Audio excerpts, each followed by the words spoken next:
What is up, guys? It is the Bluebloods here, back with another 2-minute drill episode, man. Let me just go ahead, subscribe, like the video, man. We appreciate any and all support, man. We're trying to build up the Bluebloods as big as possible for the season. We got some great content coming y'all's way, some huge ideas. We can't wait to bring them to y'all very, very soon, man. I think, Brandon, we got like 11 or 10 days till the first snap of the We season. got, we got, I think 9 days. I think it's next Thursday. Man, I'm like getting chills just thinking about it. I want to watch some football. I've been watching old games repeatedly, but guys, I'm addicted to games. Brandon said I got the 2019 season on repeat on a TV in my house somewhere. I know that. I pretty much know that season snap by snap at this point. Bro, it's okay. I got the 2010 Auburn season on DVDs, bro. Every game. I bought the whole DVD pack for like $100. It was a bad purchase, but we're here. And guys, storylines like today get me so excited for the season. We had the initial preseason AP Top 25 poll. I just want to say before we put it up, excellent job by AP to not repeat the mistakes of the coaches poll. But Brandon, let me put it up real quick, and then it's blocking it. But what's your initial thoughts, man? You don't have to go into who's overrated, underrated. Just what are your just initial thoughts when you look at this? My initial thoughts when I first saw this, to be completely honest with you, Zach, I felt like AP listened to our last episode about the coaches poll, and they said, you know what, they made some valid points, and then they voted accordingly. So that's kind of how I felt. I love this. I love these rankings, and I've been talking to everybody I know like today. I've just been texting them about how much I love them, like how much I think these rankings are like legit. Like if I had to rank my own teams, I wouldn't be very far off on any of these picks, to be completely honest with you.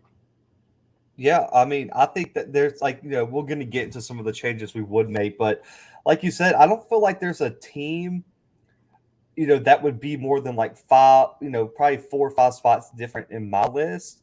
There's some teams I probably would have put in the back end to replace a few teams on the back end of the rankings, but overall, man, looking at it, outside of the few people who just have real strong opinions or are completely biased to one team, there hasn't been much outrage, and you might not have seen too much news about it, Brandon, because no one had anything to complain about. The only things that make news today are things that people are passionate about and want to get upset about. So like you might not even really know that this dropped. It kind of went and came in the news cycle, but I really love it. And Brandon, well, let's just talk about the one big storyline before we go into our overrated and underrated. Cincinnati being 8th. I don't think people realize how big that is for the group of 5, the AAC, and Cincinnati as a whole. I believe it's the highest. They're the highest rated group of 5 team ever in the preseason AP Top 25. I think you're right. And then on top of that, Brent, I want to mention one more thing.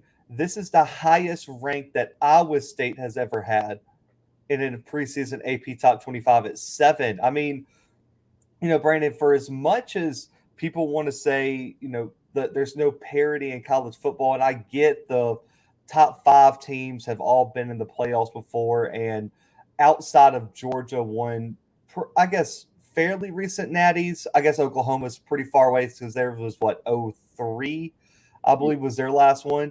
Well, but when you want to know 3. But yeah. I mean, yeah, okay, fair enough.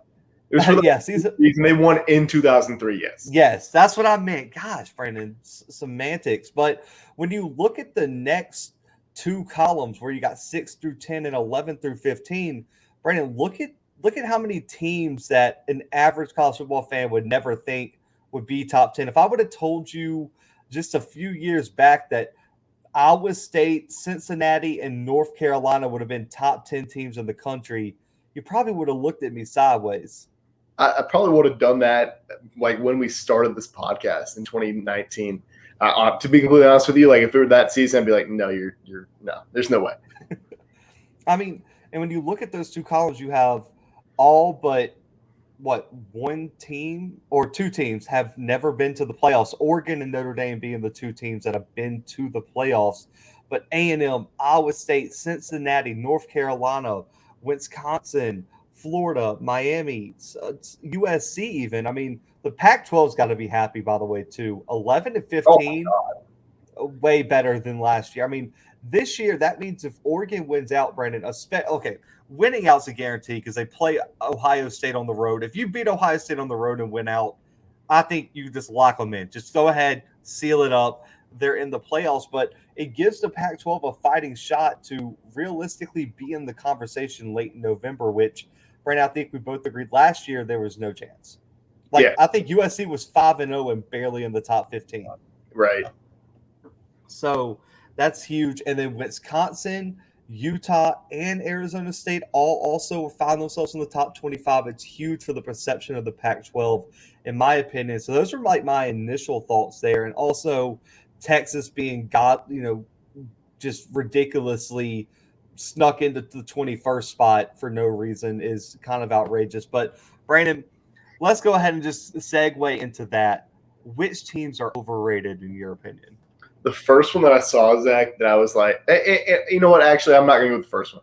One that I see that I'm going to remain consistent on, I think Notre Dame is still overrated. They're still in the top 10, and I just don't know why, to be honest with you. They lost a ton this past season, and I just don't know. I mean, they still have their starting running back, and he was kind of the star toward the end of the season last year. Their defense lost a couple members. That's tough. I don't think they deserve to be top 10. And I know that they're only in the top 10, well, because they're Notre Dame, but also because they were in the playoff last season. But other than that, Zach, the first one that caught my eye was Washington at 20. Like that to me, like, I don't want to say it shocked me, but like it was a little weird to me. I feel like they just wanted to have 5 Pac-12 teams in this because you have Washington, Utah, and Arizona State. That just weren't in the – or I think Washington was in the coaches poll, but Utah and Arizona State weren't. So like I feel like they were just trying to, add a little bit more diversity in here. I feel like that's a little bit of an overrepresentation of the Pac-12, though. I just don't think they're that good, and I don't think those 3 teams they definitely all 3 won't be in the top 25 by the end of the season, but like none of them might be. Like, who knows? So that's really my biggest gripe here. Okay, so Arizona State, I'm with you. Yeah. So the reason Arizona State, so I guess mine are tied, and I'll give away one of my underrated teams. Brandon, name a team from probably 17 to 25 that Ole Miss would be favored over if they played on a neutral site tonight. Ooh, a team that they wouldn't be favored over? Penn State probably they wouldn't be. Iowa maybe. They would definitely be the favorites against. You know what? You might be right. They might not be the favorites against Washington. They wouldn't be the favorites against Texas. They might be the favorites against. That's a good point, Zach. I don't want to keep doing this, but that's a really good point. Now that I'm looking at it. So where in the hell is Ole Miss? This Yeah. is a team, Brandon. Ole Miss is a team that some people were picking to possibly win the SEC. Yeah. And they're behind Texas. Is anyone picking Texas to win the Big 12 this year, guys? I want to show a hands out there, for our listeners. And I'll tell you one more thing, Zach, and this is just like a little sneak peek at Brandon's gambling corner. UL is plus 290 against Texas in the first week of the season. So I don't know. I like tripling my money, so I'm going to bet it. But you guys can do whatever you want. I'm just confused because wasn't Penn State 0-5 to start out the year last year? They were. And Texas, outside of their beatdown of K-State, didn't beat anyone meaningful last year. Coastal, I'm not going to make that argument because I like where Coastal is. I would have them over Texas as well. Louisiana Lafayette deserves to be there, but I don't know if Utah and Arizona State. Brandon, I want to ask anyone who voted for this, how many of you guys are picking Utah or Arizona State over Ole Miss in a game tomorrow? Right. Not many. Unless you're from Pac-12 country, probably not. Probably none of you. And so that was one of the things is that I really thought Texas was overrated. And for me, Brandon, another team that's pretty overrated in my opinion. I don't know. Like it's tough, but for me, right? Texas A&M at 6. Okay, fair. It's a little high for me. Now, I get it. They had a great year last year. I'm not mad that they're at 6. I'm just saying if you're rating off of this year, so preseason is one supposed to be, toward the end of last year. How were you playing? Then you look at the returning players and what they have coming in. That's why Ole Miss should be there because they're returning everyone and they're one of the hottest teams of the country at the end of the year. And a lot of people are excited about them. But Texas A&M lost a lot of pieces, Brandon, and they're bringing in 2 quarterbacks that have not played. They didn't look great in spring practices. And on top of that, and so outside of Isaiah Spiller, I'm not confident in that offense whatsoever. No. The defense looks way better. I give you that, but I have a lot of questions about A&M. And for me, they would still be in the top 10, Brandon, but I don't know if you can make a good argument that they should be above Iowa State or Cincinnati, in my opinion. Yeah, I agree with that. And I just kind of skipped over Texas A&M. I didn't want to come off as biased either about Texas A&M, but yeah, I think you're right. And another one for me, and we talked about this about the show, and it's really not an overrated thing. I just think they're ahead of one team I would like to see above them, and that's LSU and Indiana. Switch those teams, please. I get it. LSU's hype is through the roof, but let's be honest. If Indiana doesn't lose Michael Penix, they lose one game last year. Zach might love Michael Penix more than he loves Sam Howell. I get Brandon, it. You are also a huge Michael Penix fan. You saw what he did.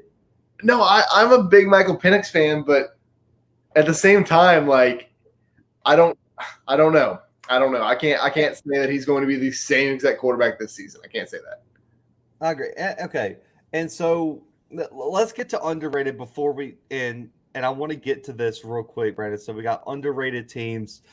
For me, the number one underrated team, and I know I'm going to piss a lot of people off by saying this, is Oregon. Okay. And it's one, I know what their record is going to look like, and I know someone's going to come in the comments and say they lost to Cal, they lost to this team. I don't care. They won the Pac-12 championship, Brandon, after what? Their 6 top players opted out? That's fair. And on top of that, they have one of the most experienced quarterbacks in the Pac-12 starting this year in Anthony Brown. That defense is top-notch, and you got, 2 5-star linebackers and arguably the best defensive player other than Derek Stingley on your team in Kayvon Thibodeau. Thank you for that, by the way. Okay, you're good. And you got CJ Verdell returning, and that wide receiving core is returning every single wide receiver from last year. That's a fact. For me, for the Pac-12 champion, man, I would have Oregon in the top 10. And I think they are underrated just because of this Pac-12 perception. And for me, they are a top 10 team right now until proven otherwise, in my opinion. I'm not going to give you like a hard disagree here, Zach. I don't know. I might be falling into the trap of people who perceive the Pac-12 as a lesser conference. Maybe that's the case. Not on this show. You're not going to do this on this show. I am. I absolutely am. I'll come and disrespect them. I will give you Kayvon Thibodeau is he's the man. And I guess it's probably because he has the Thibodeau last name. That's Louisiana. But yeah. But anyway, so underrated teams for me.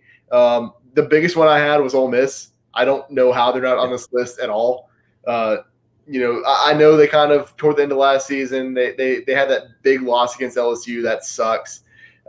They had their they had a postseason win, which is good, but they're coming back strong. A lot of people have Matt Corral as like a Heisman contender right now, Zach, and that's I don't personally see it.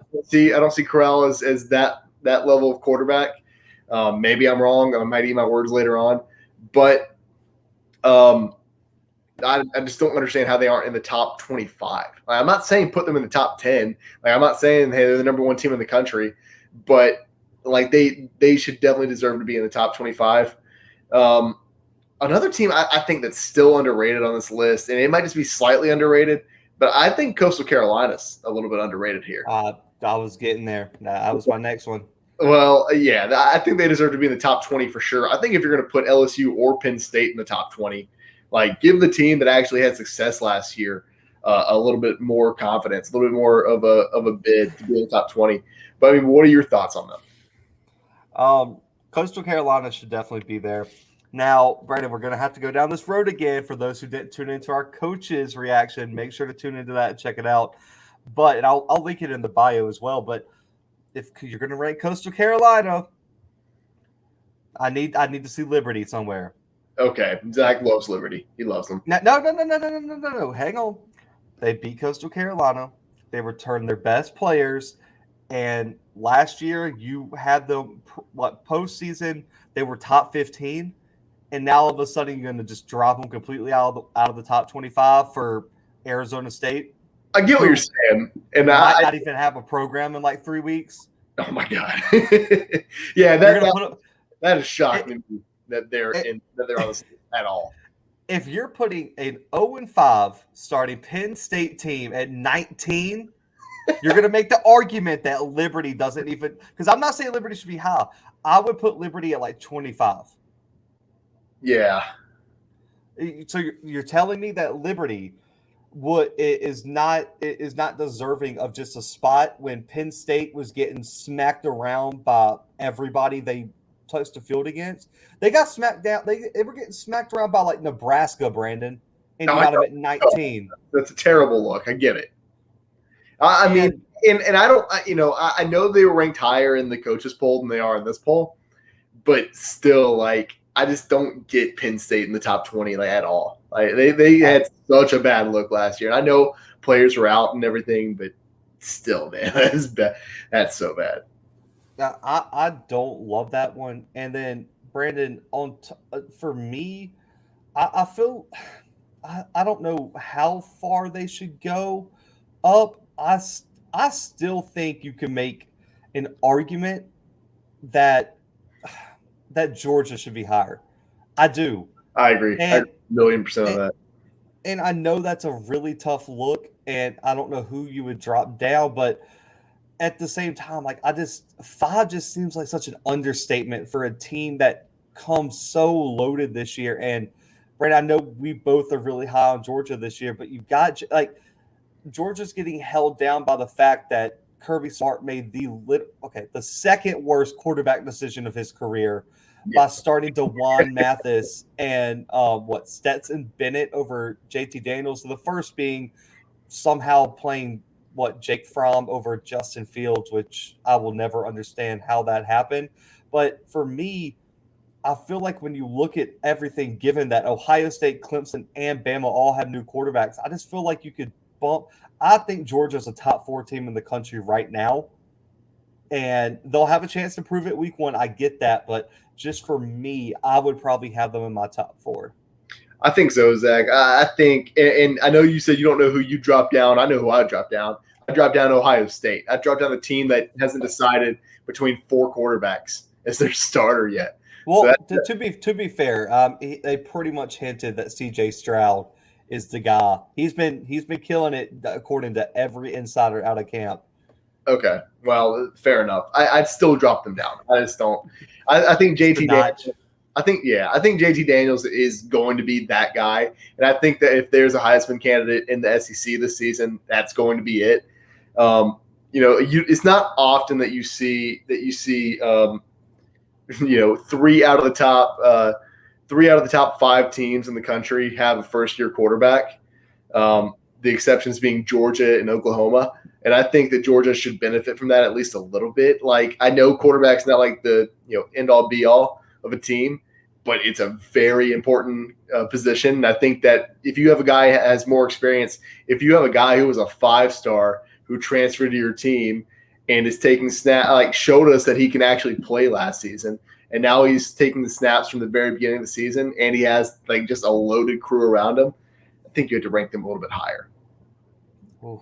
I will agree with you on that one. But, I mean, I just want to say, too, teams that I think are perfectly ranked, because we didn't go through that, one, you got to give Alabama. They're the defending national champions. I have no problem with Alabama 1. I love Oklahoma at 2. I do. Thank God somebody's paying attention. And listen, guys, if you're a big Oklahoma fan, we have a special episode dropping later today. I believe it's dropping at like 5 or 6 o'clock, talking about my argument for why Oklahoma should be the favorite for the college football championship this year.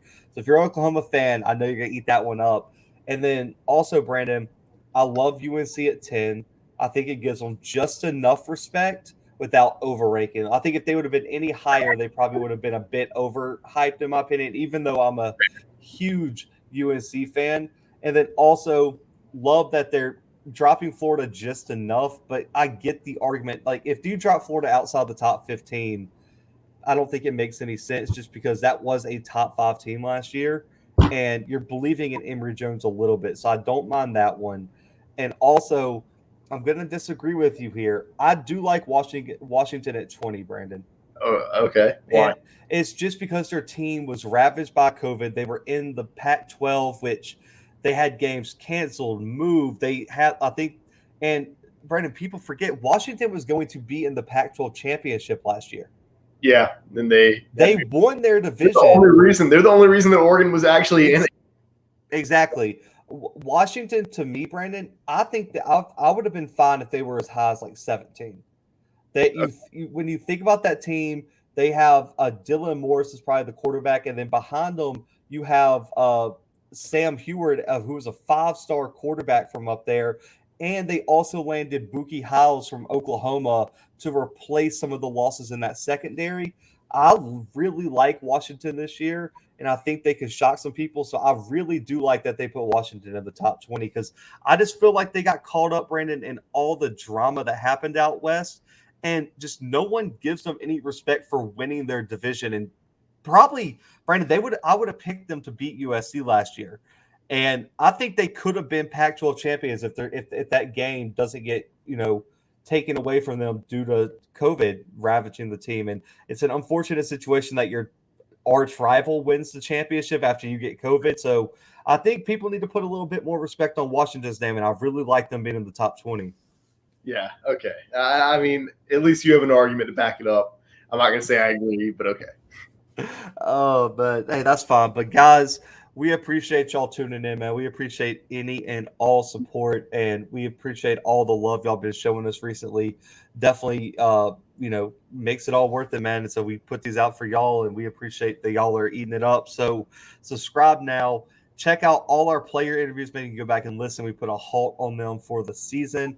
Also, tomorrow, Wednesday night, 7 p.m. Central Time, we are doing our Big Ten preview, going over games to watch, players to watch, making our official predictions. We're doing it live on YouTube, Twitter, and Facebook. So make sure to tune in, comment your opinions below, and we can, go over it together, man. And we're pumped to have it. And Saturday, we also will have the Big 12 preview live again as well. So just want to make that announcement. And we appreciate it, man. So subscribe, turn on your post notifications, and make sure you're tuned into the Blue Bloods for this college football season. But we'll be back tomorrow, guys. But for B-Dub, myself, and the 2-minute drill, we are out.